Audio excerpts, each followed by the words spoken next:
communication. Why does that matter, Maria? It matters because what matters most to the Fed is credibility. The Fed has to look like a serious, sober institution. And if you look back to where we were last September, the Fed cut rates 50 basis points before the election. Right before the election. Another 50 basis points after. Hadn't done that kind of thing around an election in 50 years. But what happened? Markets are smart. The Fed cut rates. Long-term interest rates went up almost a percentage point. That's because they're losing credibility. Whatever happens next, whatever decisions the president makes, the next head of the Fed and the Federal Reserve needs to rebuild that credibility. So when you cut rates, you know what happens? Rates fall across the yield curve so that small businesses and homeowners can start to afford things that are right now only affordable on Wall Street.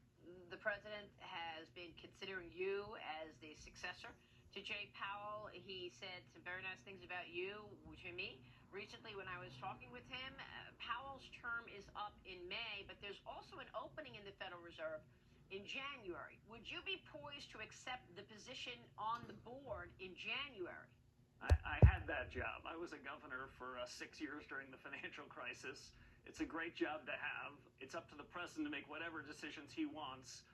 But I think what we need is regime change at the Fed. And that's not just about the chairman. It's about a whole range of people. It's about changing their mindset and their models. And frankly, it's about breaking some heads because the way they've been doing business is not working. Maybe in New York, maybe in Washington, people think that it's great to have a Fed chair as a martyr. But that's not what the American people need. They need a reformer to fix this so that the Federal Reserve can get on the right side. I'll just leave you with this, Maria. This period reminds me of the 1990s. What's happening now is the most transformative time in American economic history in a very long time. Productivity should be booming in the next 5 to 10 years because of technology. The U.S. should be at the very forefront of that. The president calls it the golden age, and he could well be right about this. Alan Greenspan kept rates low because he knew these policies were structurally disinflationary. The Fed doesn't have that view, and they're working against that agenda.